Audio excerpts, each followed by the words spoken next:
Obrigada, Leonardo, por tudo. Tu é o que faz a coisa acontecer.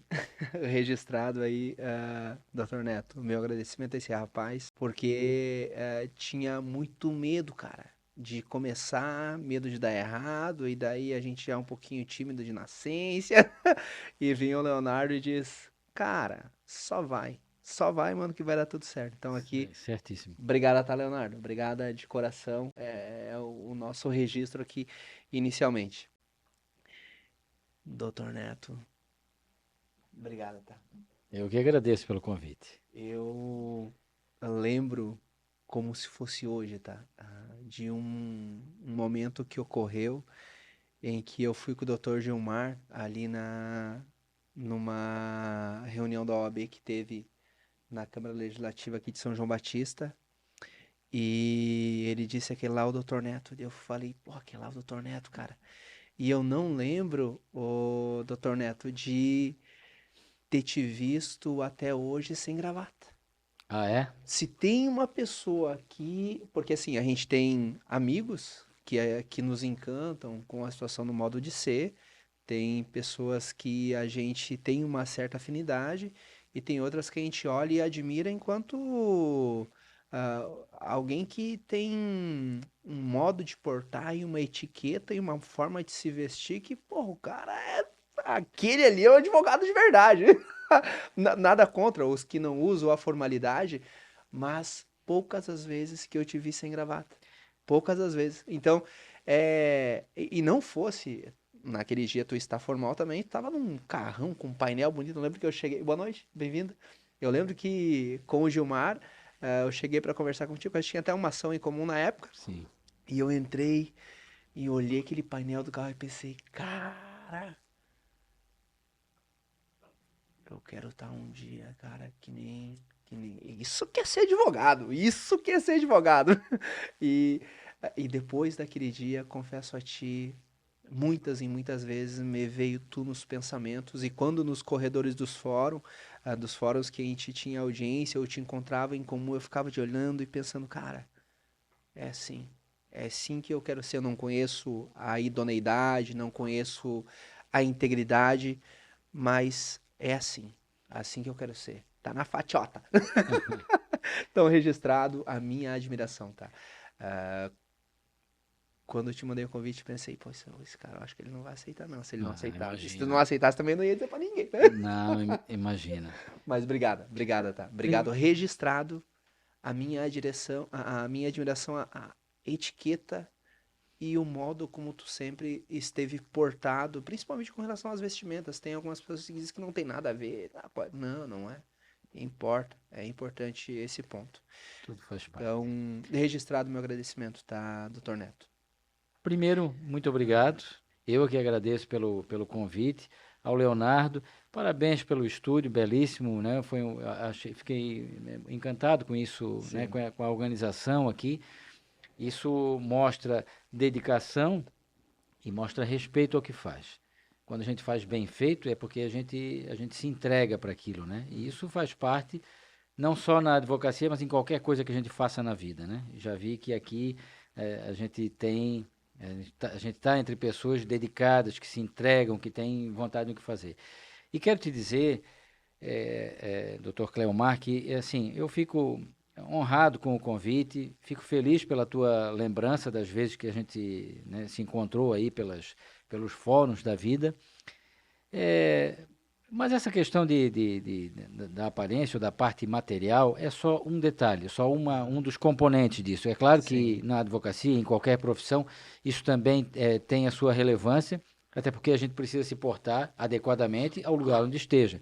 Assim como a gente não deve ir de bermuda a um fórum, também não faz sentido ir de terno para a praia, por exemplo. Né? Cada lugar, Perfeito. cada ambiente requer aí um tipo de vestimento, de comportamento diferente. Mas quero te dizer que a minha satisfação de estar aqui é porque eu tenho acompanhado mesmo de longe um pouco da tua trajetória e fico orgulhoso, né? Fico feliz, fico satisfeito de ver a tua evolução. Nós nos encontramos, me lembro, uma das primeiras vezes num fórum, não precisamos entrar em detalhes, mas eu fiz algumas recomendações, talvez era uma das primeiras vezes da tua atuação profissional, Sim. se eu não me engano era trabalhista, mas fiz uma recomendação, até no sentido de te aconselhar como profissional, não em relação especificamente ao caso, mas como profissional, né? Acho que talvez pela minha vivência, pela minha experiência e tal, Sim. e senti já desde aquele momento a tua acolhida, com bastante humildade. Aí tu tá marejando meu olho, rapaz. Mas é verdade, porque uma das coisas que eu aprendi rapidamente Aham. na vida é que a humildade nos abre Uhum. muitas portas e nos faz caminhar muito mais, né? Quando a Sim. gente acha que sabe tudo, quando a gente acha que já está pronto, quando a gente acha que não deve nada a ninguém, tem alguma coisa errada. Eu tenho mais de 50 anos de vida e 20 e tantos de carreira e todo dia eu estou aprendendo.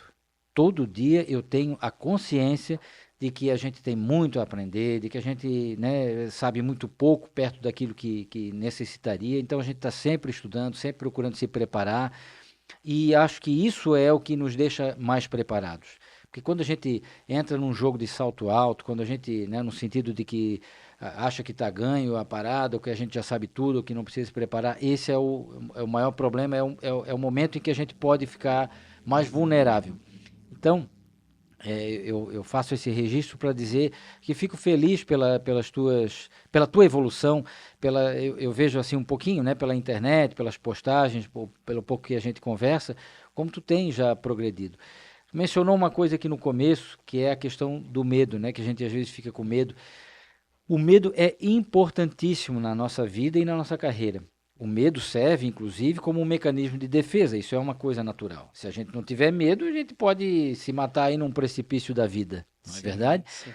O que a gente não pode ter, não pode é deixar de ter coragem para enfrentar as coisas. Mas o medo é necessário para a Bem, é gente, uma dose de cada um que nos com permite certeza, ter um equilíbrio, né? para refletir. Ô, Neto, aí do teu lado tem um presentinho aí. Eu fui Aqui embaixo? procurar, isso, fui procurar no teu Instagram lá pra ver se achava vinho, porque eu tava com medo, o cara não toma vinho, né? Ah, muito bem, muito bem. Então, um vinho um pouco suave. Ótimo. Espero aí Bom. tu goste. Esse Circus é um dos meus preferidos. Comecei a apreciar vinho Ótimo. não há muito tempo, mas esse é um dos melhores aí que experimentei até agora. Achei uma foto no Facebook lá, onde é que tu tá com uma taça de vinho, fazendo a situação de um vídeo. Eu pensei, o cara aí, ó, vai gostar de um vinho bom. É verdade. Para quem não está habituado, eu recomendo que entre nesse mundo dos vinhos, porque depois que a gente começa, né, não para mais Aham, de gostar. É muito bom. E, aliás, é saudável, né? O vinho, sei. vinho tinto, seco, aqui como é esse caso aqui, além de ser muito bom, muito gostoso, é saudável também. Se a gente tomar moderadamente, claro, né? Sim, ali Re- eu tenho o hábito de tomar na sexta-feira. E daí no sábado, daí normalmente daí a gente foge um pouquinho do vinho ali no sábado à noite, mas Ah, na sim, claro. sexta-feira tem por Tem hábito dia de que tomar pede uma mais uma taça. cerveja e tal, né? Isso, Dependendo quando tá calor e tal, mas a gente bebe bastante vinho, sim. bastante. Eita, Às vezes maravilha. uma tacinha aí no almoço também vai bem e Eu tal. não tenho o hábito de tomar vinho no almoço, doutor Neto, e cai bem, tranquilo. Depois que começa, é É bom. difícil parar. É bom, é bom. Moderadamente, claro, O... né? Como tudo na vida, né? Sim. Mas é bom, sim. Muito obrigado. Doutor Nelson Zunino Neto, obrigada pelo livro, tá? Vou mostrar aí qual é que é a câmera que tá aqui agora filmando. Essa aqui, esse é o livro. Obrigado, tá, Leonardo? Tempo mínimo de propaganda eleitoral em Aham. rádio e televisão. Isso foi uma experiência, eu tenho, né, além da minha vida profissional, tenho passagem em muitas coisas, né, no terceiro Sim, setor, em associações, já fui radialista, policial militar e tal, e tenho também uma passagem, estou tendo uma passagem na vida político-partidária. sim. Eu fui, eu tive uma experiência num Se me partido. permite a observação, eu ouvi um discurso teu aí das instituições que, de alguma maneira, tu está ali abraçando a causa, né? Aí fiquei encantado com o teu discurso esses dias na rádio, tá? Até eu parei o carro aqui na frente e fiquei escutando. Ah, A galera que começou a trabalhar, eu tava ali escutando ainda. Foi sim, longa a entrevista que tu deu. é. E muito conteúdo de valor, Neto. Que dá Obrigado. vontade de ficar escutando. Dá vontade de ficar escutando. Talvez eu estivesse falando naquele momento sobre o Fórum Permanente do Terceiro Setor do Vale do Rio Tijucas. É um movimento que congrega várias associações, como a Sim, APAI, a Rede isso. Tu Feminina, o falava Lar bastante do Betânia, escoteiro e de a história. escoteiros. Tem bastante gente voluntária. Aliás, ontem foi o Dia Nacional do Voluntário no Brasil, né? Isso é uma lei aí de 1985 Tu que toma celebra chimarrão, essa data. doutor? Olha, eu não tenho muito esse hábito, mas já tomei e não Quer vou, um? Quer não, eu experimentar? aceito, com Sim. certeza. O... Eu, Isso aqui, essa erva aqui, eu, ela... sabe quando é que eu tomei chimarrão? Quando eu morei um tempo, eu morei um mês em Novo Hamburgo e 3 meses em Campo Bom. Foi uma época da minha vida, eu devia ter 10, 11 anos, porque o meu pai fazia um tratamento de câncer e na época não tinha essas tecnologias que tem hoje. E havia um senhor lá em São Leopoldo, que é naquela região do Vale dos Sinos, né, se eu não me engano, Sim. pertinho de Campo Bom, que fazia um tratamento com pedras, com energia e tal. Era o que a gente tinha na época, não tinha outros recursos. Então a gente morou um tempo lá enquanto ele fazia o tratamento. Infelizmente, um tempo depois meu pai veio a falecer, mas a gente viveu um tempo lá, né? Então e aí naquela época a gente acabou se habituando, né? E conhecendo alguns hábitos, né? Claro que hoje São João Batista tem uma cultura gaúcha muito mais intensa, né? Cada vez mais. Felizmente, porque a gente precisa mesmo mesclar, precisa, né, valorizar essa diversidade. Mas na época não era tanto assim, mas eu fui conhecer lá, né? Nessa época. Sim, a gente vem ali da cidade de Sapiranga, que é praticamente ali Sim, uns 30 km. calçadista também, né? Isto, Novo Hamburgo, capital do calçado do Rio Grande do Sul. Mas Sapiranga, antes de vir para cá, Neto, te dizer que praticamente 90% do que movimentava Sapiranga, minha cidade natal, ali bem próximo de Novo Hamburgo, é o que movimentava a cidade. E é o que movimenta até os dias de hoje. Teve uma grande crise ali entre o ano de 2006 e 2008, que foi o momento que vim para cá, que acabou permitindo algumas outras áreas, né, se pulverizarem, porque daí fecha alguns setores, abre, né, um momento de crise às vezes permite que o empreendedor ele acabe se reinventando e Sempre, trazendo outras soluções de mercado e não para. O sempre, momento da crise é um momento de crescimento, né? Para com aqueles que certeza. têm uma visão empreendedora. Eu lembro que a última vez que fui pro Rio Grande do Sul, conversava com o tio meu e ele dizia como tá bom lá. E ele citava algumas empresas que na época nem no melhor dos sonhos a gente imaginava. Que era empresa de cano, empresa de porta, empresas que, se não fosse a grande crise lá entre 2006 e 2008, que permaneceu aí mais alguns anos depois, se não fosse a crise, não seria a evolução. Então a crise ela permite que o homem evolua, tá? Mas o doutor Neto, se me permite aí, eu só vou abrir aqui um minutinho aí pra gente. Sou obrigado Estou à disposição. a agradecer aqui a galera que faz isso aqui acontecer, né? Vai fazer alguns dias a gente iniciou um projeto ali em Tijucas e daí disponibilizou lá a situação de uma verba, né? E a instituição ela está caminhando e ela investe aqui no podcast. Temos alguns apoiadores de umas empresas que pagam mensalmente o escritório e que eles, querendo ou não, são aqueles que financiam toda essa estrutura. E temos o próprio escritório Moraes de Advocacia que financia aqui. Então, deixar aqui o meu agradecimento ao escritório Moraes de Advocacia, deixar aqui o meu agradecimento ao Moraes Empreendimentos Imobiliários e, sobretudo, também o Duf Pneus, que é uma empresa que faz troca de pneu, vende aro, ali em Tijucas, que os caras são... Conhece o Duf Pneus? Eu não tive a oportunidade de O conhecer. quando tu vai sentido Tijucas, quando chega na faixa lá em Tijucas, passa ali aquela pontezinha, né? Segue uns 2 km à esquerda do Pneus. É dois prédios gigantes, de uns 5.000 metros quadrados cada um dos prédios. Certo. Escriturando, sempre tem um boneco com uma mão assim. Não tem uma não localizar. Depois de ouvir o nome do Pneus, passou por lá, não se esquece mais. E tem um atendimento de excelência e a gente sempre gosta de deixar registrado aqui o nosso agradecimento, né, à parceria, né, render aí a nossa lembrança a quem, de alguma maneira, permitiu que hoje a gente estivesse aqui. E seguindo, Neto, se tu não se importar em contar aí um pouquinho já trouxe alguns dados extremamente importantes, né? Mas contar um pouquinho aí da tua trajetória e o que te levou para o caminho aí do direito. Pô, teve vários insights na tua vida, principalmente na carreira pública. Por que advogado, doutor Neto? Eu sempre gostei muito de comunicação e também de servir, né? De ajudar as pessoas e tal. E no fim, assim, na minha trajetória, acabei também experimentando uma coisa muito prazerosa, que é compartilhar.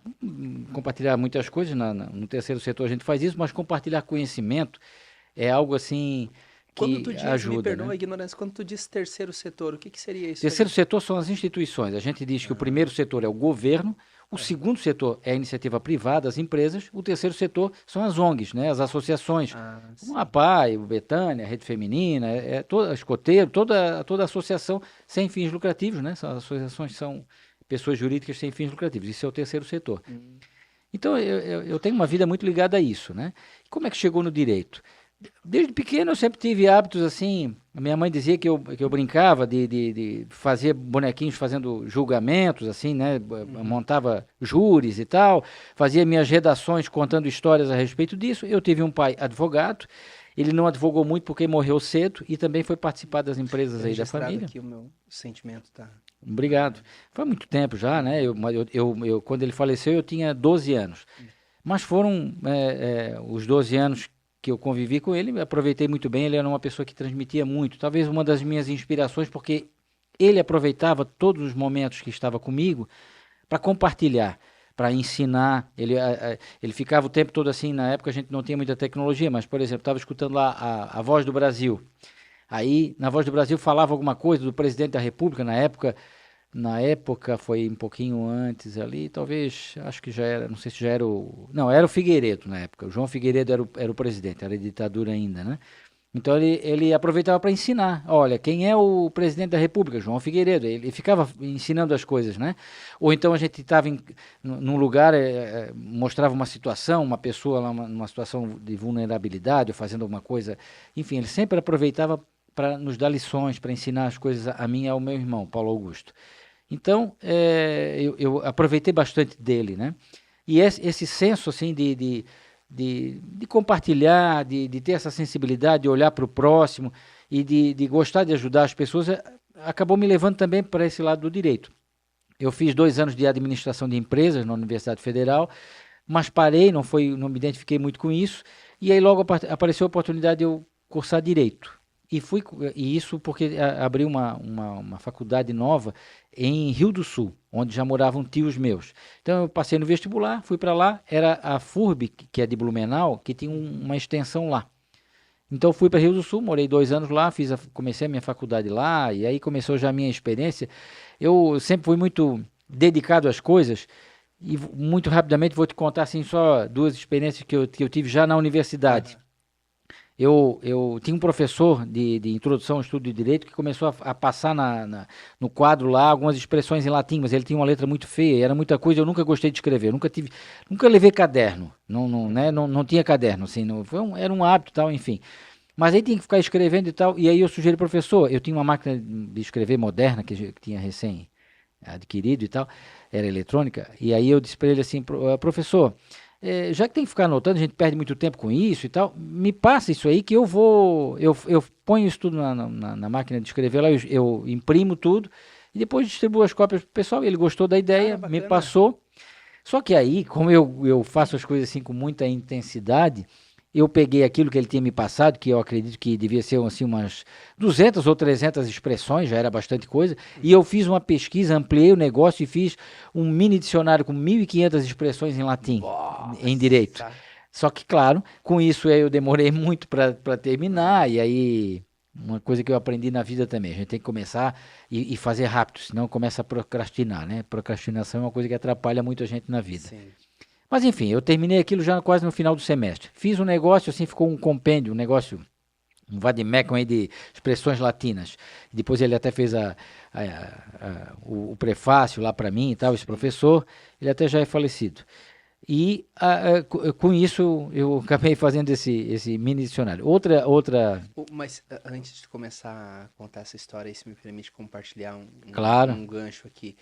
O, há um tempo atrás, Neto, eu fazia planos que exigiam muito de mim, exigiam um esforço demasiado.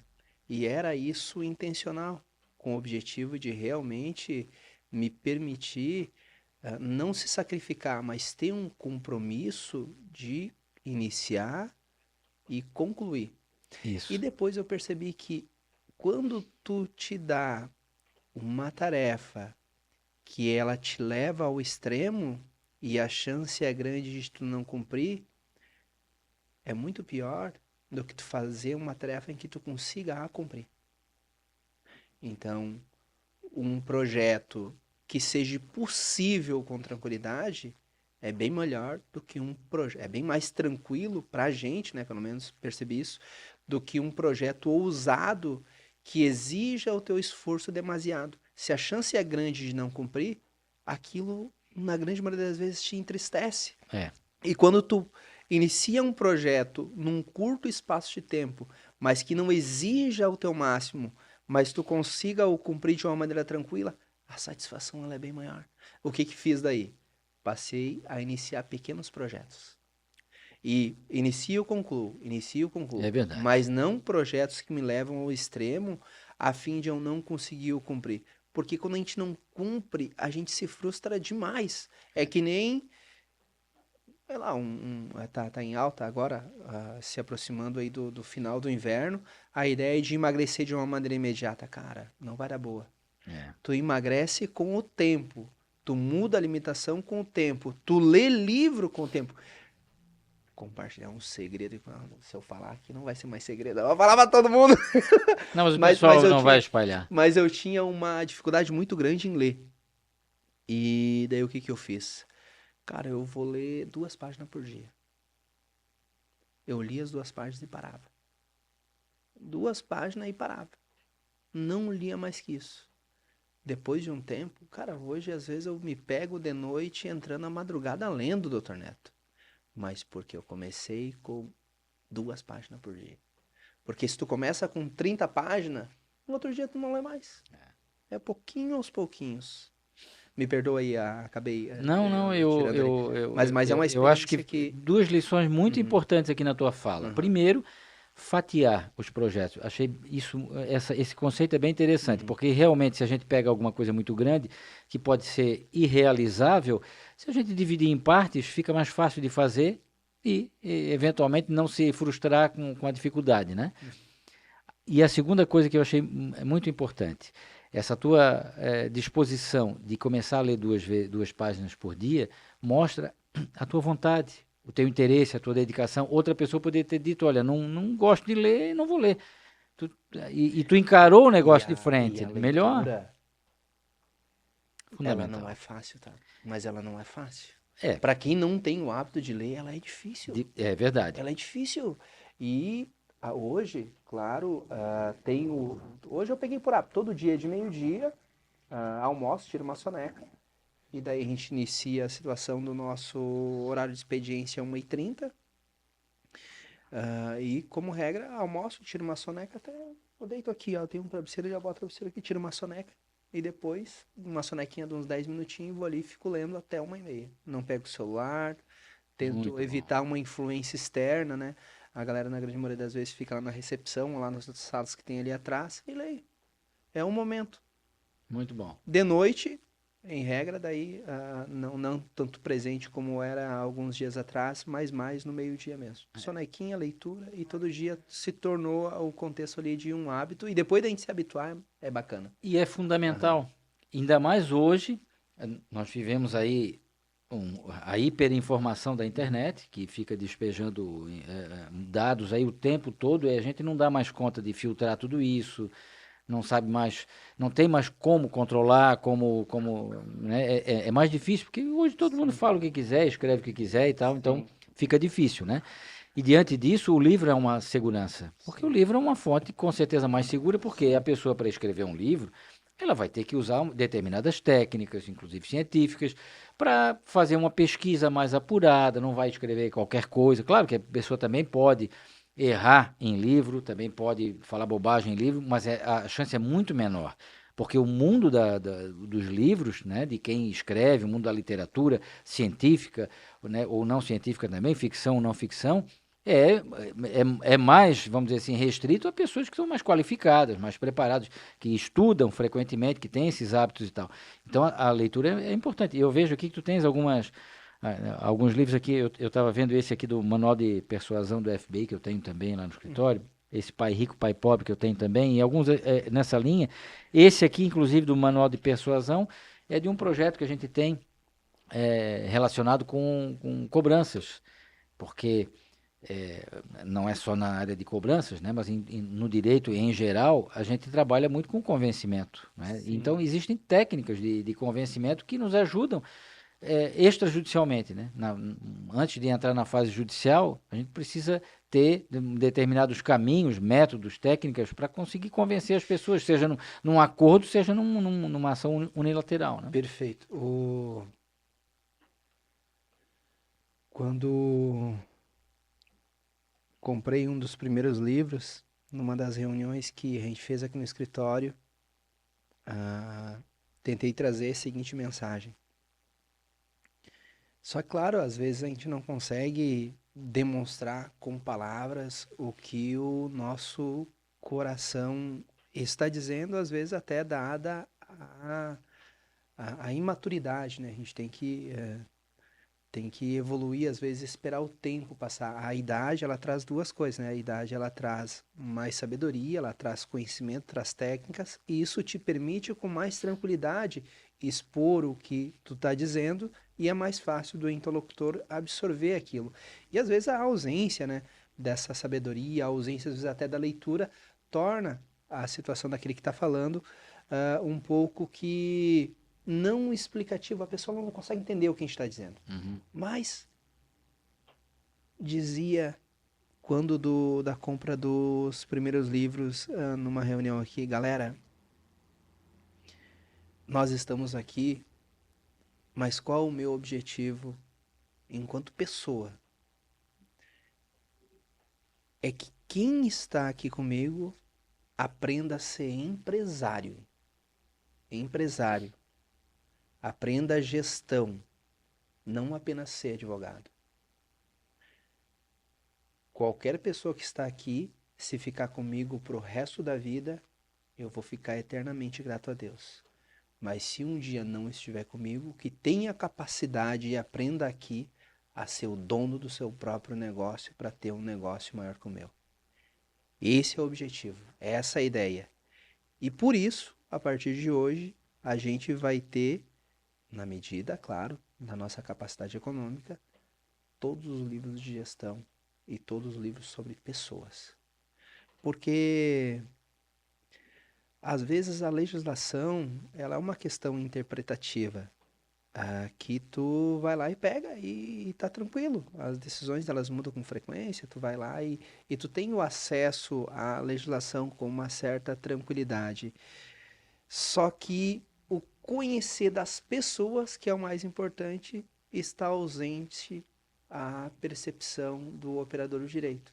Então, qual a ideia do livro sobre o que tu relatava antes? Persuasão. É a gente entender mais de pessoas do que a Exatamente. própria lei. Mas tu tocou em dois assuntos Sim. importantes aqui. O empreendedorismo, que é lidar com o escritório como um negócio, como uma empresa, como um empreendimento, e não só por conta do lucro, mas para o bem mesmo do Sim. negócio. E outra coisa é o intraempreendedorismo, que é esse relacionamento entre as pessoas que colaboram, que fazem parte do escritório, vendo aqui dentro o seu negócio também. Não precisa sair daqui para montar um negócio para crescer como um empreendedor. Ele pode fazer isso aqui dentro, né? Sim. Vinculado ao teu escritório.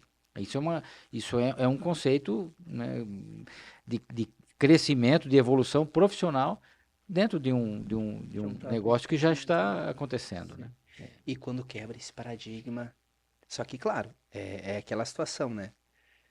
eu que estou na ponta, tu que está na ponta, tô com muita mais experiência. Eu aí penso agora que me abriu um pouco de uma visão mais empreendedora, muito para aprender, mas com a certeza de que esse pouco que eu aprendi eu quero explorar ao máximo, né? A gente aprende todo dia, cara. Isso, mas quebrar o paradigma para aquele que está com a gente de que o negócio é dele, o negócio é dela, é o que faz o empreendimento saltar. É verdade. Quebrar esse paradigma. Cara, não é a empresa, é a nossa empresa. Claro, uma pessoa poderia dizer de uma maneira apressada, cara, isso é uma visão romântica, mano. O empresário quer lucro. Eu entendo que não. Eu entendo de uma maneira um pouco diferente. Eu entendo que o empresário ele pode crescer e o colaborador também pode crescer de uma maneira bem tranquila, desde que utilize alguns mecanismos que, claro, hoje a gente tenta utilizar, esperamos daqui a uns 5, 10 anos isso realmente se transforme em realidade, mas defendo que isso é possível sim, tá, doutor Neto? Mas acho que um ponto importante é a gente entender que todo e qualquer negócio, ele diz respeito a pessoas. Né? Equipamentos, computadores, a estrutura, isso tudo a gente pode ter ou não ter, né? Vai variando e tal, mas pessoas são fundamentais. Não adianta a gente ter uma bela estrutura, equipamentos e tal, e não ter pessoas qualificadas e que entendam a alma do negócio, que se dediquem, que tenham vontade, né? Que senão não acontece. Precisa ter um pouco de cada coisa. Também não adianta ser qualificado e não ter essa vontade. Sim. E não adianta também ser vontade, mas não ter a qualificação. A gente precisa caminhar esses atributos junto, né? É uma via de mão dupla, né?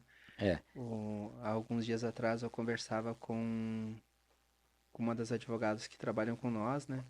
E dizia para ela, melhor dizendo, que nós temos duas coisas enquanto operador de direito. Nós podemos dialogar sobre relações humanas e tem a questão do conhecimento técnico. Só que o conhecimento técnico, depois que tu entrar, ele se presume. Sim. Se presume. Cara, o mínimo é entender da lei. Depois, daí humanas. Mas as humanas é mais difícil. As humanas é mais difícil, tá, doutor Neto? Eu tenho percebido que é muito difícil a gente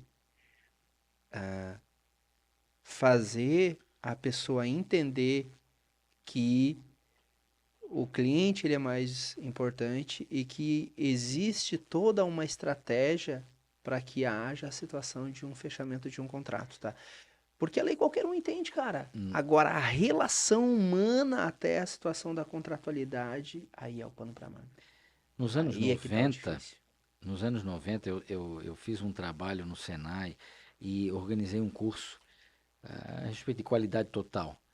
E naquela época já eu estudava sobre qualidade total e outros conceitos antigos aí dos anos 70 de administração, mas que são válidos até hoje. E a gente dizia naquelas, eu chamaria de aulas ou mentorias que eu fazia para as pessoas lá, a respeito da relação da empresa com o mundo, né? Então, tem 4 elementos. A empresa, vamos dividir assim, né? Tem os donos da empresa, tem os clientes, tem os colaboradores, os funcionários e tem a sociedade. Então a gente dizia assim, ó, a empresa pode existir sem os donos? Pode. Né? A empresa SA, por exemplo, tem milhares de acionistas e tal, não tem um dono específico, acaba se diluindo, né? E a empresa pode andar por si. Hoje em dia, com essa tecnologia, né, a empresa pode até sobreviver sem um dono. A empresa pode sobreviver sem funcionários? Pode, porque hoje pode terceirizar tudo, pode subcontratar, etc. e tal. Ela vai sobreviver sem funcionários. Pode sobreviver sem a sociedade? Pode. A empresa pode ser instalada numa ilha, a empresa pode viver aí só no mundo digital, a empresa existe sem a sociedade. E sem o cliente? Aí não. Cara, então, forte, né? e trazendo isso para o mundo da advocacia, por exemplo, a gente às vezes fica muito preocupado na hora de fazer uma petição, fazer um trabalho e tal, com o que pode o juiz dizer, ele pode despachar, ele pode não gostar né, dos argumentos, pode não concordar, o tribunal, ou até o próprio cliente e tal. Mas quem vai efetivamente decidir a qualidade do trabalho não é internamente os funcionários, não é o tribunal, não é o juiz, é o mercado. É o mercado, é o cliente. Então, se o teu trabalho não for coerente, não for honesto, não for justo, não for correto nesse sentido, é o mercado que vai te demitir ou não, ou que vai te acolher e vai te impulsionar. Porque na advocacia a gente não faz um trabalho de resultado, a gente faz um trabalho de meios, né? A gente não pode garantir para o cliente que ele vai ganhar a causa. A gente pode garantir que vai entregar o melhor possível, vai fazer o trabalho mais adequado, estudando a lei de acordo com a jurisprudência mais atualizada. Esse é o nosso papel, nossa obrigação, fazer a defesa da melhor forma possível dentro das técnicas que nós aprendemos. É isso que a gente tem que garantir para o cliente. O resultado não dá. Isso vai depender do juiz, do tribunal, enfim, né? E tem causas mesmo que são... Cada um tem a sua peculiaridade. Então, nos cabe fazer esse papel da melhor forma. E para isso a gente precisa estar preparado. E por isso que as pessoas é que fazem a diferença. A gente precisa ter essa consciência sempre, né? Essa visão do que é o mercado, do que é o cliente, é que a gente precisa ter primeiro, né? Qualquer pessoa que tenha o seu negócio tem que enxergar isso, senão não adianta. Depois passar isso para quem estiver junto, né? Quem entrar nesse barco. E eu ouso dizer, tá? Que a gente, enquanto prestador de serviço, enquanto advogado, se a gente não entender que existe a inteligência artificial e ela tem as informações que a gente pode levar, e que a única diferença entre a máquina que leva as informações e eu que levo a informação é a experiência que o cliente vivencia, a gente vai ser substituído pela máquina. Então, assim, o exemplo é o Google, né, cara? Um exemplo ali é o Jus Brasil. O Jus Brasil, às vezes, entrega informação quentinha para a situação para o cliente. E o cliente lá, às vezes tem até certeza, porque tem um certo conhecimento jurídico a respeito do contexto, sabe pesquisar e etc. Mas qual a diferença da resposta do Google e da minha, doutor Moraes, da tua, doutor Neto? A experiência que tu proporciona para o cliente quando tu vai levar a informação para ele. Experiência. O modo como a gente está apresentando aquela informação. E aqui é que está algo que a máquina nunca vai substituir. Com certeza. Doutor Neto. Para começar. A experiência. Para começar, o Google ou qualquer outra informação da internet, ele só entrega aquilo que ele recebe. E o que ele recebe? Milhões ou bilhões de informações que podem ser boas ou ruins, corretas ou incorretas, atualizadas ou desatualizadas.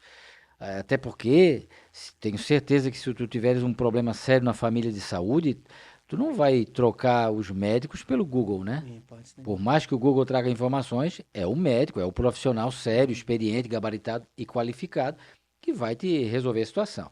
Então, a primeira coisa é essa. Segundo, é que no direito tem interpretações. A pessoa pode ler o que está escrito numa lei. Se a pessoa, por exemplo, quiser trabalhar alguma coisa na área do representação comercial, ela vai ler o artigo 35 daquela lei de representação comercial lá da década de 60 ou 70, ela vai ler uma coisa e a lei quer dizer outra, porque houve um erro na lei, na publicação, e a jurisprudência já deu a sua interpretação para dizer que, apesar de estar escrito uma coisa ali, é outra que vale. Se a pessoa não compreende, por exemplo, a diferença entre rescisão e resolução, e ela olhar a nossa legislação, ela pode fazer uma interpretação equivocada, mas para isso não basta olhar o Google, tem que ter um conhecimento básico de direito, de conceitos jurídicos, né, de direito civil, de processo civil, direito das obrigações contratuais e tal. É um todo, né, e que só um profissional pode entregar.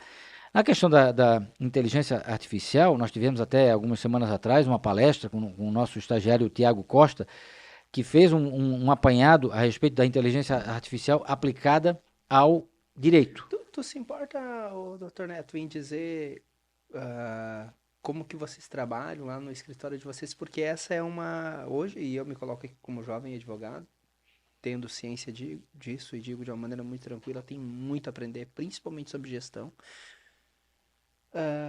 Como foi os primeiros anos do teu escritório? Ali mais ou menos no meio da tua caminhada, e como é agora?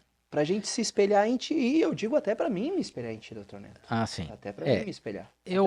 Desculpa até te cortar, mas é que esse gancho, porque às vezes cara, como que eu vou começar? Como é que eu vou me estruturar lá no meio? E como é que eu posso me ver no final? Tu é o cara pra gente se espelhar. Não, tudo bem, mas então vamos Vamos lá. por partes, vamos por partes. Eu comecei um pouco, um ponto fora da curva, porque eu sempre fui muito assim de me empenhar muito nas coisas, né? Uhum. Como falei, eu já tive, eu com 18 anos já tinha programa de rádio, era radialista, né? Nossa, Então, maravilha! então assim, foi muito empenhado em participar das coisas e tal. E no direito, quando eu comecei, eu fiz a escola da magistratura, 2 anos, em Florianópolis. Atuava lá num escritório como estagiário, depois como advogado. E antes disso eu fui estagiário aqui na minha região, em Tijucas. Eu era estagiário, mas já estudava, já trabalhava, já atuava com bastante intensidade. Depois eu fiz a escola da magistratura, isso foi em 98, me formei em 99. Fui orador da turma lá. E, só que a minha ideia na época era até fazer um concurso. Só que demorou muito para abrir concurso, né, para magistratura. E como demorou muito, eu não podia ficar esperando, então resolvi abrir o escritório. Vim para São João Batista e abri no dia 1º de fevereiro de 2000. Eu abri meu escritório ali na rua Zunino Neto, por coincidência até é parte do meu nome, que é meu bisavô, que fica na continuação da rua Nereu Ramos, que é aquela do Banco do Brasil, né? É Perfeito. onde tinha a sede dos Correios, antigamente. O Correios agora é lá para trás da rua da Prefeitura, mas antes era ali, naquela geral. Hoje tem o escritório da doutora Ivânia, se eu não me engano. Acho que é ali ainda, não tenho certeza. Então ali foi o meu escritório inicialmente. Mas como eu sempre fiz as coisas com muita intensidade, desde o começo eu até fiz uma ação, na época uma ação grande, consegui uma liminar na cidade de Brusque. E as primeiras contratações do meu escritório, eu fiz uma seleção, um processo seletivo, como se fosse um concurso. Caraca. Na época ainda funcionava o Shopping dos Calçados, que era do meu tio, lá na entrada da cidade. Eu acho, não sei se tu chegou a conhecer isso. O Shopping dos Calçados é lá de 1992, Eu tive a 93. oportunidade de ver algumas lojas ainda, mas foi de um modo esporádico. Eu cheguei aqui em 2008, ali pelo ano de Não, 2000 não devia ter mais. mas ali em 2015, 16, chegou a abrir umas lojinhas ali. Foi uma questão de uns 6 meses, 8 meses. Teve umas lojas que funcionaram ali, daí depois acabaram fechando, daí com o passar dos anos, daí Bom, acabaram derrubando. enfim, mas aí no Shopping dos Sim. Calçados, que na época já tinha algumas salas lá desativadas, a gente usou acho que uma ou duas salas ali para fazer esse teste. Teve 80 e poucos candidatos na época. Caraca, doutor. Foi como se fosse um vestibular. A gente fez esse teste inicial, né? Acho que, sei lá, 2, 3 horas, teve até intervalo, café, igual um vestibular assim mesmo, né? Desse pessoal, a gente selecionou acho que 20 ou 30, aí teve uma segunda etapa, uma prova escrita, depois teve uma terceira que era de entrevista e tal, enfim, 3 ou 4 etapas até a gente classificar 2 pessoas. Foi a primeira colocada uma secretária e a segunda um assistente, alguma coisa assim. A segunda colocada, na época, que foi praticamente empataram ali, ela está até hoje comigo, que hoje já é advogada, aliás, uma brilhante advogada, a doutora Poliane Serpa, que é Caraca, que, pô, que está que até hoje. história! É, é, mas por que isso? Por que ela está até hoje? E felizmente ali no escritório a maioria das pessoas está há bastante tempo. Porque a gente desenvolveu uma coisa no escritório que talvez o que faça a diferença. Eu conversava esses dias com uma pessoa que trabalha conosco e que é também uma mentora em gestão estratégica, que é a Elaina, e a gente conversava sobre isso, que é sobre a cultura do escritório. Cultura é algo que muda muito aliás, que prende as pessoas e que dá um sentido às pessoas, aos profissionais e a uma empresa e a qualquer organização. Cultura é um modo de a gente ver, de a gente entender as coisas, de a gente enxergar os valores, de a gente cultuar os valores, né? Então não basta só a pessoa ter a qualificação ou entender as regras da casa tal, mas ela precisa entender esse espírito, né? Que é essa somatória de regras, de valores, né, de princípios. No direito a gente trabalha muito com os princípios, e para quem não é da área, talvez para a gente explicar melhor, Nós temos no direito regras e princípios. Por exemplo, o princípio do devido processo legal, ou o princípio da ampla defesa, que a gente ouve muito. Às vezes as pessoas dizem assim, mas aquele cara lá, aquele é um bandido, ele não merece nem defesa. Mas, pelo sistema jurídico, pelo ordenamento jurídico brasileiro, se não tiver defesa, não dá nem para condenar o cidadão. É obrigado a ter uma defesa. Né? E por esse princípio, que é um princípio constitucional, por exemplo, se uma pessoa estiver numa associação, um time de futebol, uma associação de bairro, e ela cometeu uma irregularidade, ela não pode ser expulsa, mesmo que o estatuto diga isso, daquela associação, se não tiver o direito de se defender. No mínimo, ela tem que ter o direito de se defender. Então, a regra que diz que ela tem o direito de se defender, ou que não tem, ou que o prazo é esse ou aquele e tal, isso é uma regra. O princípio da ampla defesa, ele é mais amplo do que a regra, que é o que está na Constituição. Então, só para a gente fazer essa diferença entre o que é princípio e o que é regra. Uma regra não vale se ela contrariar um princípio. E aí eu falo isso porque no mundo do direito a gente tem muito essa questão dos princípios, né? São vários. E trazendo agora para a vida em geral e para a vida das empresas e na gestão e para os negócios em geral, a gente tem princípios também. Né? O princípio, por exemplo, ali no escritório, né, entre tantos outros, mas a gente tem o princípio da transparência, a gente tem a ética, né, que a ética é, na verdade, um modo de comportamento, um modo de conduta, né, que para várias questões na vida, mas na empresa também, não tem nem dúvida, né? Mas fazer uma observação aqui. Na penúltima reunião que a gente teve no escritório, eu falava um pouquinho, no contexto, claro, do conhecimento que tenho, né, a respeito de cultura, né, o que é mais importante para o escritório, que é algo que eu aprendi com a vida e que não li em nenhum livro. E eu exaltei muito isso e destaquei muito o termo cultura, tá? Pessoal, isso é uma cultura do escritório, então todos nós aqui vamos guardar isso no coração e vamos levar para a nossa vida, não só aqui no escritório, mas sobretudo aqui no escritório, lembrem sempre disso. Cara, eu falei assim com um fervor no coração, porque é algo que eu defendo mesmo, não enquanto advogado, enquanto pessoa, tá? Enquanto ser humano.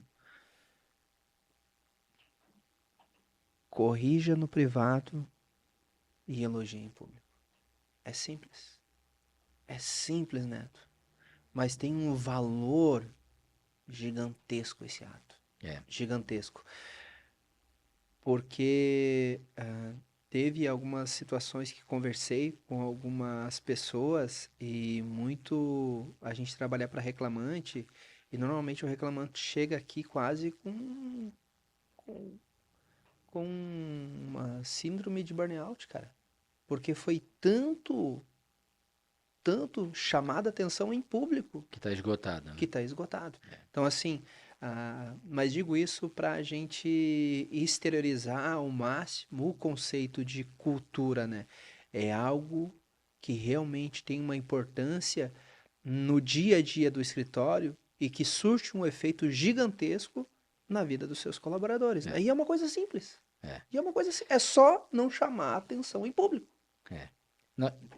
Esse e outros tantos são os valores que a gente vai cultuando, vai divulgando, vai estimulando e que vão formando a cultura do escritório, né? E a cultura de qualquer negócio. A liberdade de expressão, por exemplo, é alguma coisa que eu defendo muito e que também nós temos isso, junto com aquilo que eu estava falando lá no início, né? A humildade. Então, hoje, por exemplo, eu citei o exemplo do Tiago, que é nosso estagiário, que deu a palestra lá no nosso escritório, para a nossa equipe a respeito de inteligência artificial. Vocês são em quantas pessoas lá? Me perdoa te interromper. Nós somos, hoje, acho que em 14 pessoas, né? Entre o administrativo e o jurídico. Né? E tudo ali dentro do escritório mesmo? Tudo ali. Não, nós temos algumas pessoas que não vão sempre ali, mas que comparecem, né, periodicamente. Mas a maioria é ali mesmo, né? Mas como eu estava te dizendo, então a gente tem essa questão, por exemplo, não diferenciar... Ô, Leonardo, já dá vontade de contratar, né, cara? Ouvindo dá vontade de correr. Eu sou advogado, imagina o público, né, meu? Mas assim, eu queria te dizer, de a gente respeitar as pessoas e dentro do escritório a gente também vai aprendendo isso ao longo do tempo. A gente erra muito para aprender, né? Aliás, o erro tem uma importância gigante, porque é com o erro que a gente vai crescendo, não tem dúvida, né? Ninguém consegue evoluir se não errar também, só se for só Deus, né? Que é perfeito. Fora isso, não tem como. A gente precisa errar para aprender, mas a questão é o que a gente faz com o erro, né? Uhum. Tem que absorver as experiências. Eu sempre digo para a equipe lá que em todo caso, em toda discussão, e a gente conversa muito, isso é um dos diferenciais que a gente tem lá no escritório, é compartilhar informação, conhecimento, debater, discutir, e aí entra a humildade, aquele princípio da liberdade de expressão. Ninguém é mais do que ninguém lá, nem eu que sou, vamos dizer assim, o dono do escritório com 20 e tantos anos de advocacia, ou um estagiário que estiver começando, ou um advogado novo, todo mundo é igual, todo mundo dá opinião, tudo igual. E é importante porque aí a gente se desapega de vaidade, de paixões e entra no debate de ideias. Porque se a gente tiver, e a gente conversa muito sobre isso lá, se a gente estiver discutindo aqui uma questão qualquer jurídica e a gente deixar com que a vaidade se sobreponha, em algum momento pode ser que eu tenha técnicas ou métodos de argumentação mais eficazes do que o teu e eu posso acabar ganhando a discussão, posso acabar te convencendo, mas não porque a minha ideia é mais válida ou melhor ou mais correta, mas porque eu adotei um método mais eficaz de convencimento. Entende? Sim. E aí eu posso até ganhar a discussão, mas talvez não seja a melhor solução para aquele problema. E quem perde com isso? O cliente. Eu repito isso quase todos os dias no escritório. E isso é muito importante, Cleomar.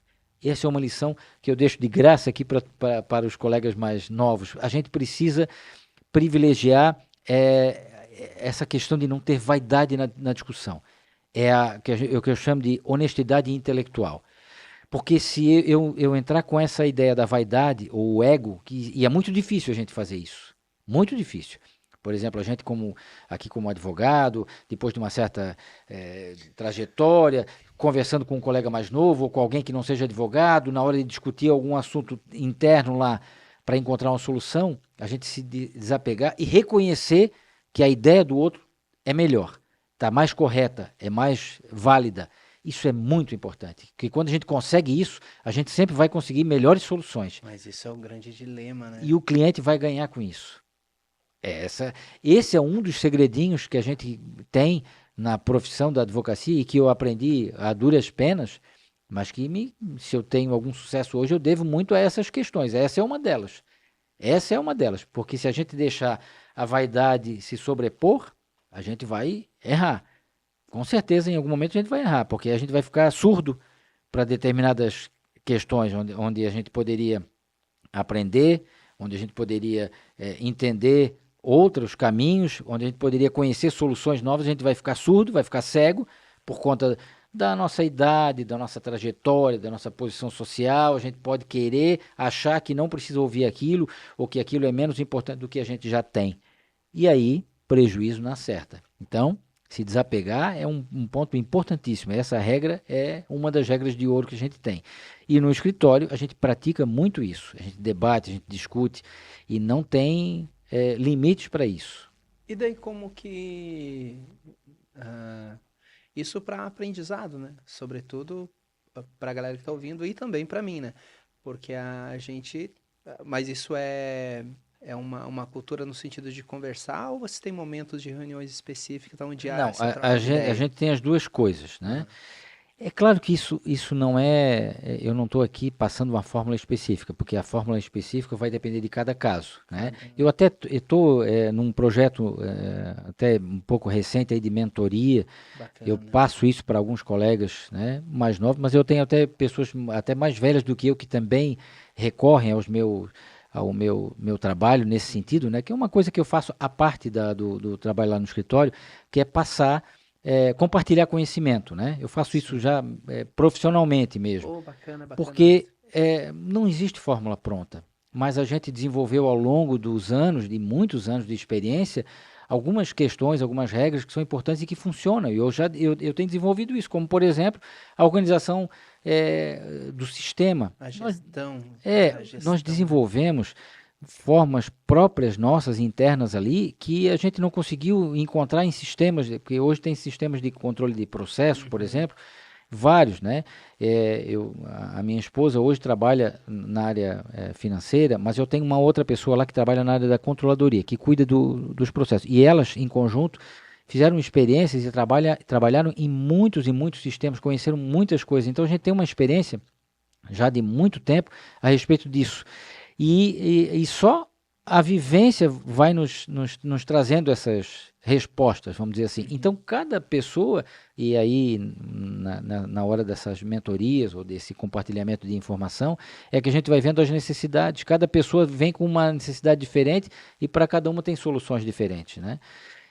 Então, o que a gente precisa fazer é aproveitar os conhecimentos que a vida traz para aplicá-los. Naquilo que a gente estava falando ali de compartilhar informações, esse é um dos diferenciais que nos ajudam muito. A gente faz, periodicamente a gente tem encontros, como por exemplo, palestras, né? A última agora foi o Dr. Kim. O Dr. Kim trabalha mais nessa área do direito imobiliário e ele nos trouxe algumas questões a respeito de regularização de imóveis, né? Só abrir um parênteses aqui, senão depois eu esqueço. Há um ano atrás, mais ou menos, eu fiquei pensando no seguinte, porque daí a gente vai comprando livros, a gente vai fazendo reuniões e às vezes vai percebendo que a galera tá um pouco esparsa. E daí o que há um ano e pouco atrás eu tentei fazer? Implementar um modo meio forçado de aprender. No seguinte sentido, ó galera, vai ter reunião agora, uma vez por mês, e cada dia da reunião alguém vai trazer um assunto à baila de uma potencial ação ou alguma sugestão de algo que a gente deva mudar no escritório para que a gente alcance melhores resultados. E foi uma experiência muito frustrante. Porque assim, eu percebi que nada forçado é legal. Nada forçado é legal. Então, e daí foi, acho que umas 4 reuniões, eu vi que a galera tava assim, empurrando com a barriga. Tá? E daí eu, cara, não é bom.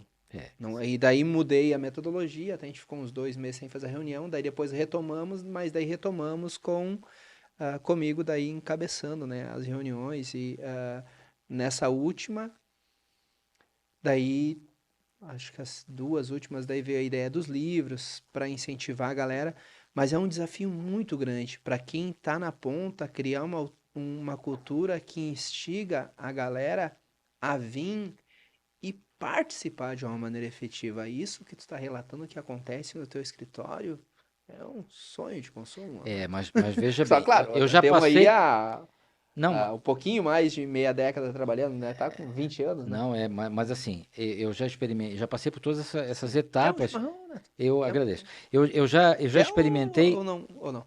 Pode ser. Pode ser. Eu agradeço, serve para duas coisas, né? Serve para sim e para não. Essa é a beleza da língua portuguesa.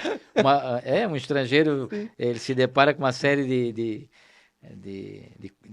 questões do nosso idioma que são assim mesmo. Sim. Mas eu falava aqui dessa. Eu já passei por várias etapas dessa questão do aprendizado. Nós já tivemos rodada de estudos, nós fazíamos assim, isso eu estou falando de 10, 15 anos atrás, a gente tinha assim uma vez a cada, eu acho que era uma vez por mês, a gente reunia o grupo,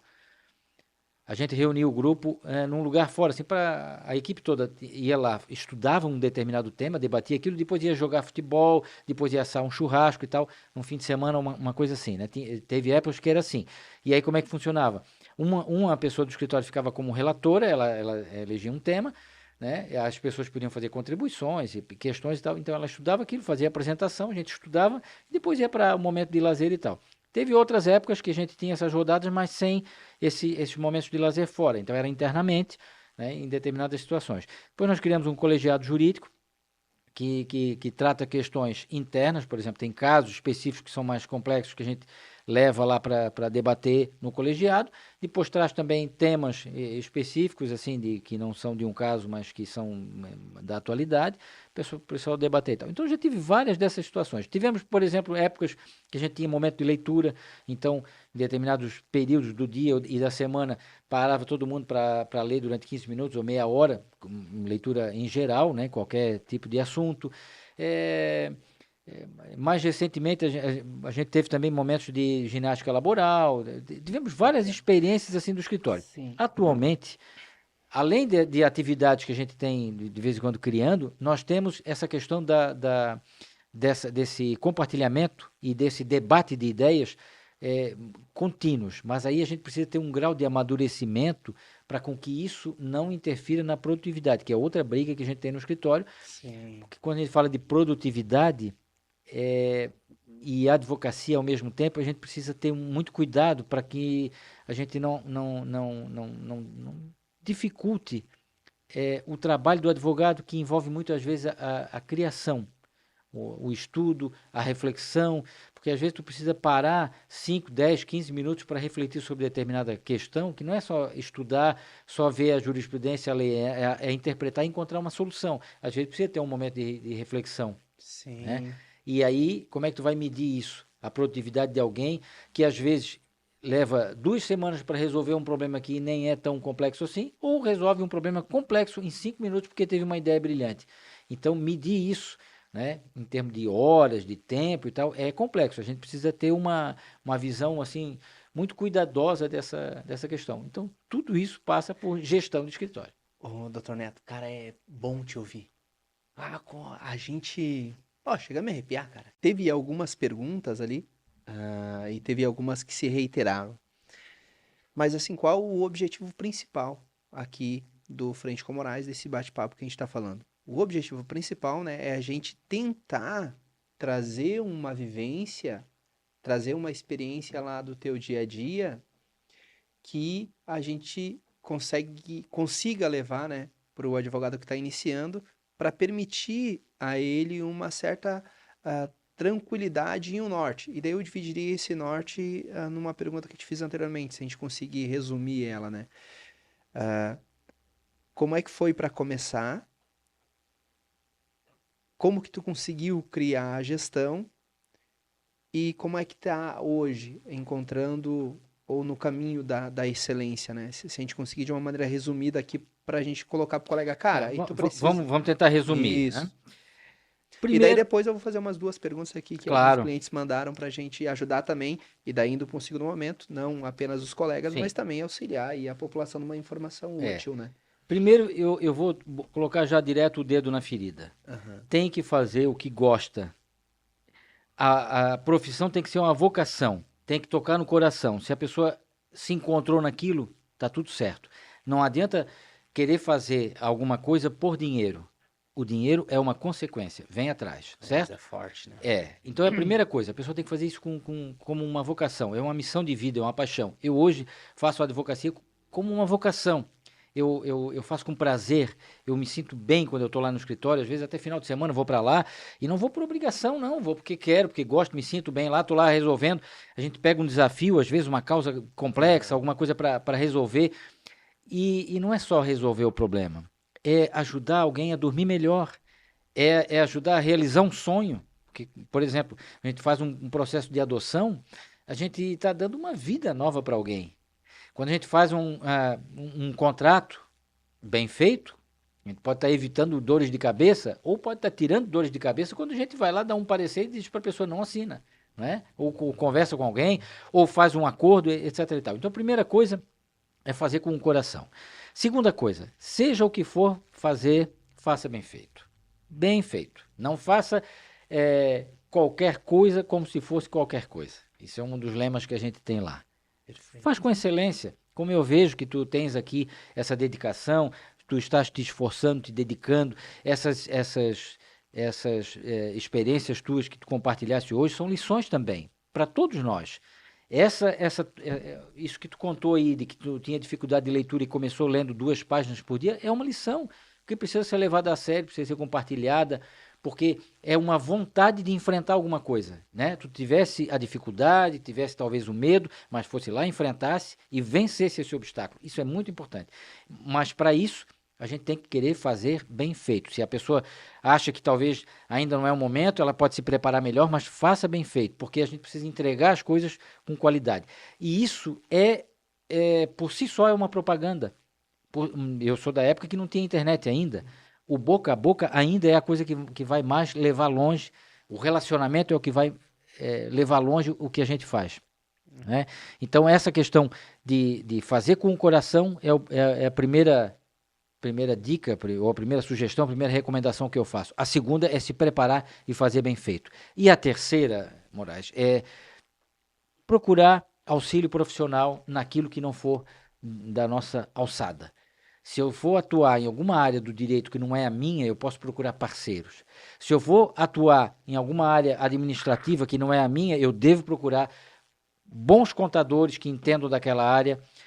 Na área de finanças, alguém que entenda. Na área da comunicação, o pessoal que é do marketing, que é especializado. E quem sabe fazer isso, claro, quando a gente não puder, a gente vai ter que se virando com as forças próprias. Mas se a gente puder procurar algum profissional, a gente deve procurar ajuda especializada. Se é a pessoa que sabe, que entende aqui de tudo de podcast, como é o Leonardo, que tem a sua experiência, é ele que vai saber muito melhor se posicionar, a hora de começar, de terminar, de enquadramento, de qualificação, qual é a melhor câmera, é ele que está lidando com isso, então tem que procurar profissional. Né? Na área de gestão, eu também procurei, né? Como hoje eu sou procurado também para compartilhar o meu conhecimento, né? Para pessoas que querem um mentor, que querem alguém para trazer experiência, para explicar, ajudar a encontrar o melhor caminho, eu também procurei em muitas épocas, né? E até hoje, em determinadas áreas de gestão, de estratégia, de finanças, de administração, de comunicação, dentro do possível, a gente deve procurar profissionais nas mais variadas áreas. Então, eu diria que esses 3 pontos aí podem ficar como um resumo, né? Um resumão, mas fazer aquilo que o coração manda, fazer da profissão uma vocação, fazer tudo muito bem feito, fazer com qualidade e procurar auxílio profissional nas áreas que a gente não domina, para fechar esse ciclo e entregar ao cliente aquilo que o cliente merece e precisa, porque afinal a gente não vive sem o cliente, não tem como ser diferente disso. De arrepiar o cabelo, né? Meu Deus do céu. Melhor mensagem não viria, tá? Pra galera que tá começando, porque abraçar a causa do direito com o coração é o que vai determinar que tu nunca mais fique sem cliente. Tu nunca mais fica sem cliente se tu realmente ter a advocacia como uma missão de vida, tá? Digo que e esses dias conversava com um cliente e dizia pra ele, cara, a gente já é amigo, né, cara? Porque eu comecei advogando pra ti, advoguei pro teu filho, advoguei pra tua esposa, advoguei pro teu irmão, me chamou pra um churrasco, Mas é claro, vira um amigo, é claro. Mas isso vem da onde? Do interesse genuíno de realmente fazer o melhor. Tu já O deve ter interesse genuíno de fazer o melhor para o cliente, claro, com o conhecimento que a gente tem, com as ferramentas que a gente tem, enquanto não ter ali ferramentas e técnicas para fazer melhor, né? Porque quando comecei, não, às vezes faltava algumas ferramentas, mas sempre dei o Claro, é melhor com as normal. ferramentas que eu tinha, tá? Mas deixa eu te dizer assim, ó, quando a gente começa, tem uma lição bem importante que é assim, que eu sempre usei. O cliente não é o que vem, é o que volta. Porque chegar o cliente aqui é tranquilo, mas se tu não fizer um bom trabalho, ele pode não voltar. E aí não tem o cliente. O cliente é o que volta. Que E a volta. primeira coisa. Depois disso, tem uma coisa assim que eu aprendi num livro do Saint-Exupéry, que é O Pequeno Príncipe. Ele tem uma frase lá que diz assim: Tu és eternamente responsável por aquilo que cativas. Então, se tu cativares uma pessoa, se tu encantares ela, se tu te tornares admirado por ela, e ela começar a confiar em ti, tu acabas sendo responsável por ela. E tu és responsável, Cleomar, pelas pessoas com que tu vai cativando. Então, isso se aplica aos teus funcionários, aos teus colaboradores, aos teus parceiros e aos teus clientes. Essa pessoa cujo filho já é cliente também, o pai, o avô, que te convida para fazer churrasco, ele confia os problemas dele a ti e ao teu trabalho, tu és responsável por ele. Olha só o tamanho da tua responsabilidade, da nossa responsabilidade. Por isso que eu digo que isso é uma vocação, é uma missão de vida. E a gente tem uma responsabilidade muito grande. Mais uma razão para a gente procurar fazer bem feito, não é verdade? Nossa, Mais uma razão. a gente realmente fica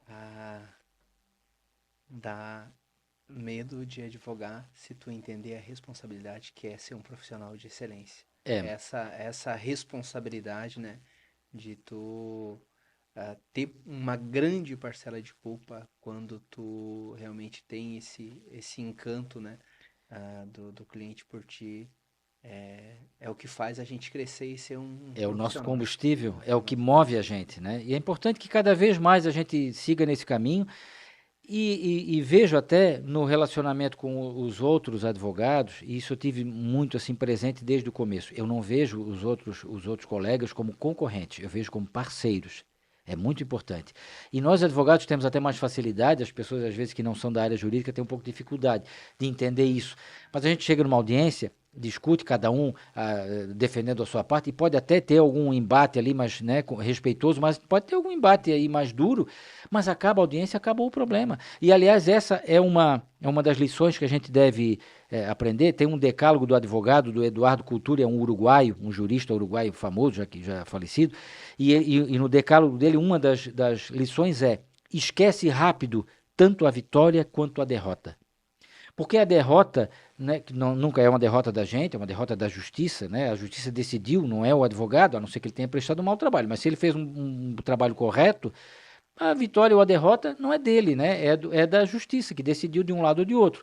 Só que se a gente se apegar à derrota, pode ficar deprimido, pode ficar depressivo, com razão, sem razão, né? Com relação a alguma coisa que nem compete ao advogado.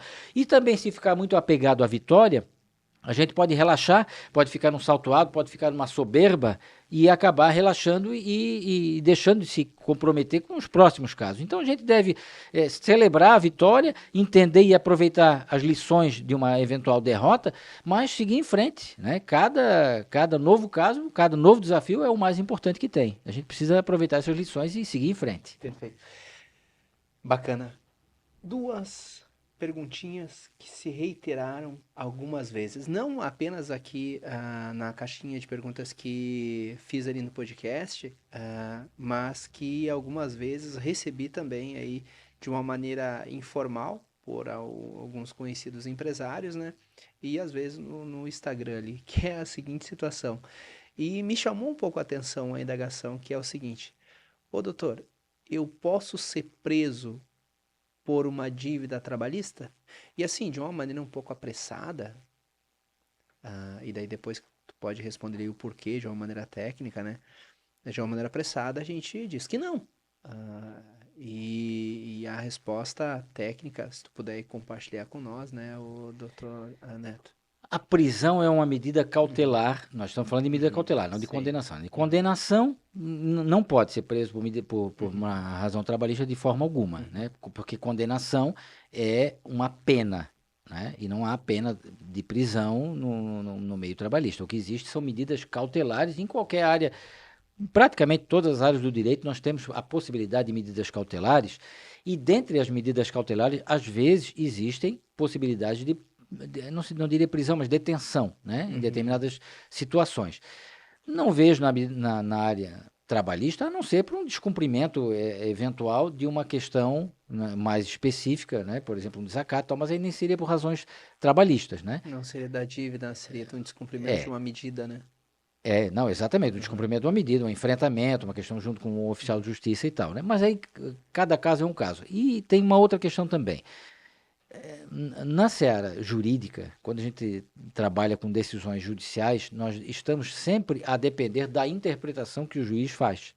E o juiz tem limitado pela lei, mas ele tem uma certa abertura, uma certa possibilidade de tomar determinadas decisões, ainda que ilegais. Então, eventualmente, se o juiz tomar uma decisão, ele pode fazer valer, ainda que ela seja ilegal. O que cabe ao advogado tomar medidas judiciais, principalmente se elas forem ilegais, para coibir aquela decisão, para reverter, revogar aquela decisão com o próprio juiz ou com um tribunal, né? Mas, em regra, a justiça trabalhista não tem penas de prisão. eu diria, tu não vai ser preso por dívida, mas se cuida. É que na justiça trabalhista, não é a nossa especialidade, lá nós trabalhamos no direito empresarial como um Sim. todo, né? Não só na trabalhista. Mas na justiça trabalhista nós temos alguns princípios que trazem algum desconforto, às vezes, para os empresários, mas a gente precisa entender a origem de tudo. A CLT é da década de 40, mas a justiça trabalhista nasceu para equilibrar a balança, quando muitas vezes as pessoas eram tratadas de num modo quase de escravidão, não tinha descanso, não tinha 13º, não tinha direito a férias, não tinha nada, né? Aquilo que hoje a gente acha absolutamente normal, a pessoa ter um descanso no domingo, no sábado, à noite, não trabalhar demais, ter o direito a receber o salário, ter um direito a um atestado, coisas básicas, nem tinha, não se tinha isso como um direito. Então, o que a lei veio fazer foi equilibrar essa relação. Por isso que se diz que a lei só favorece o empregado, etc. e tal, mas, na verdade, que se não tivesse isso, seria um transtorno impossível de conter, né? Por isso que tem muitas regras que são favoráveis, mas justamente para equilibrar a balança. Hoje já mudou muito, né? A partir de 2017 tivemos uma reforma que mudou muito com relação à livre iniciativa, a liberdade de contratação das partes, e aí hoje nós temos uma diferença com relação ao início da CLT. Então hoje está bem mais tranquilo, né? Sim. Uma outra indagação, e essa também vi algumas vezes ela se fazendo presente, sobretudo agora, quando a gente abriu a caixinha de perguntas, que é no seguinte sentido: o que fazer para evitar uma ação trabalhista? Como que eu devo me portar enquanto pequeno empreendedor, na grande maioria, em especial dos que eu conheço, o que eu devo fazer para evitar a ação trabalhista? Eu vou te dar dois caminhos aqui. Primeiro, em 99% dos casos, cumprir a lei. É uma coisa que parece um pouco óbvia, mas é que se a pessoa cumprir exatamente a lei, não tem como alguém ter sucesso numa ação trabalhista, porque se ele disser que tu não pagou o salário corretamente, não pagou o 13º, não respeitou a hora extra, etc. e tal, não será verdade, porque se tu cumprir a lei, tu terás pago tudo isso e terás tudo isso registrado. Mas, claro, falar é fácil, né? A questão é que, e aí nós entramos num segundo ponto, e aí vale também para o direito empresarial como um todo. Eu tenho muita experiência com relação a isso, muitos casos em relação a isso, na hora de fazer contratos. Olha, muito mais do que olhar para o contrato, olha para o contratante. Agora, É verdade. Então, agora toca no coração, né? por quê? Isso vale para uma relação empresarial, para um contrato em geral, para uma locação, para um contrato de imobiliário, para qualquer coisa, e vale também para um contrato de emprego, um contrato de trabalho. Olha para o contratante. Por isso a importância da seleção. É o ser humano, mais uma vez, no centro das atenções. Se a gente estiver lidando com uma pessoa correta, nem contrato precisa. Se a pessoa não for correta, talvez o contrato não adianta. Sim. Esse é um problema que eu aprendi, né, no correr da minha vida da advocacia, aprendi rapidinho. Mas agora... Contrato, às vezes, não adianta quando a pessoa não é correta. Mas, doutor Neto, e já se organizar para um segundo podcast, para trazer mais duas pessoas para a gente conversar a respeito de um tema que vai ser uma quebra de paradigmas para a gente que está começando, que é como contratar essa pessoa. Porque as grandes empresas ou pequenas e médias empresas têm essa dificuldade. Como contratar essa pessoa? Porque existe uma metodologia e ela é que eu penso um dos segredos do sucesso de uma empresa. A metodologia para encontrar essas pessoas. Eu tenho a felicidade de ter encontrado uma pessoa que ajudou a mudar a minha vida, entre outras, que é a Elaina, que trabalha comigo na estratégia de negócios em geral, mas ela tem um conhecimento muito amplo e ela repete sempre uma questão que é: a gente desenvolve talentos, mas a gente contrata caráter. Isso é fundamental. Não adianta contratar uma pessoa muito qualificada se ela não tiver, primeiro, os princípios, né, que a gente espera de qualquer pessoa, mas se ela não estiver dentro da cultura, do espírito do teu negócio. Se ela não entendeu se ela não tiver o DNA do teu negócio, se ela não entender o espírito do teu negócio, se ela não estiver alinhada com os teus princípios, com os teus propósitos, não adianta. Mais cedo ou mais tarde, ela vai desviar do curso e vai ter problemas para ti e para ela. Então é importante a gente encontrar a pessoa certa. E nisso ela é muito boa. Por isso que ela sempre repete muito essa questão. Nós precisamos procurar o caráter primeiro. Né? A pessoa. E depois desenvolver os talentos Sim. que ela tem e as habilidades Até e tal. porque aprender, todo mundo aprende, né? Isso, Agora valores... isso é outra coisa importantíssima. Difícil, né? Às vezes as pessoas dizem assim, mas o fulano sabe muito e tal. Isso, tem que tomar cuidado com isso. Inteligência é uma coisa... inteligência é a capacidade que a pessoa tem de aprender, né? De compreender o negócio, de aprender e de se adaptar às realidades. Isso é inteligência. E por isso, esse é o conceito, inclusive, de inteligência artificial. Inteligência artificial é uma máquina que está lá aprendendo, né, mecanicamente e escolhendo palavras e tal. Inteligência é isso. Sabedoria é o que fazer com essa inteligência. Né? E conhecimento é só um acúmulo. Né? O Google tem conhecimento. Né? Então não adianta, a gente precisa entender, né, que não basta a pessoa saber um monte de coisas, como é que ela se comporta com aquilo, são as atitudes, mas aí já é papo para uma outra ocasião, né? Teremos, quem sabe, outras oportunidades. Vamos ter sim, proveitoso, enriquecedor, mas enriquecedor mesmo, tá? Obrigado, tenho certeza vai ser útil para muita gente, e especialmente para mim, Dr. Neto. Obrigada de coração mesmo, tá? Eu fico feliz. A gente se sente lisonjeado, tá, em aprender contigo.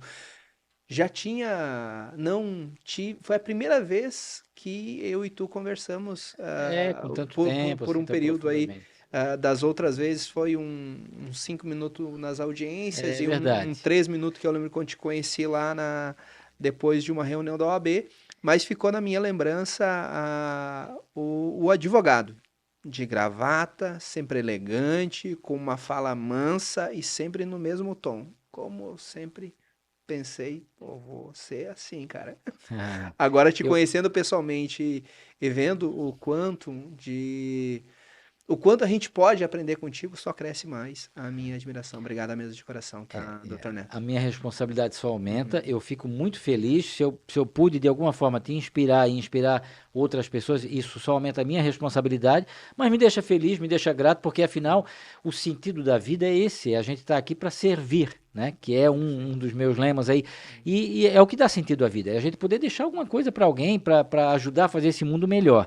Então, se eu pude, de alguma forma, contribuir, e se eu posso contribuir e inspirar as pessoas, isso me deixa muito feliz, me deixa grato. Agradeço mesmo por ter essa oportunidade aqui. Quero agradecer aqui ao Leonardo por estar prestando esse belo trabalho.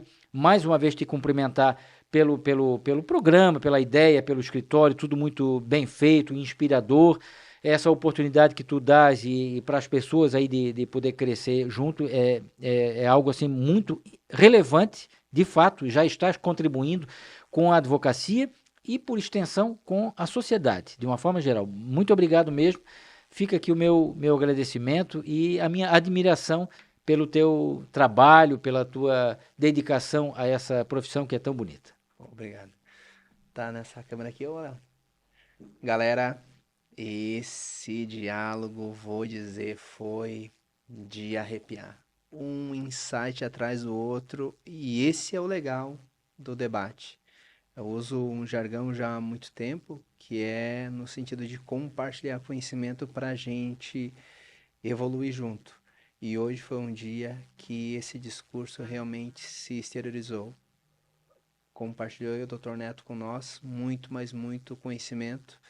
Espero ter levado o conhecimento também, mas, sobretudo, a ideia aqui é compartilharmos conhecimento para nós todos evoluirmos juntos. Obrigado aí, até a próxima. Obrigado, Dr. Neto. Valeu, foi um prazer. Valeu. Tchau, tchau, pessoal.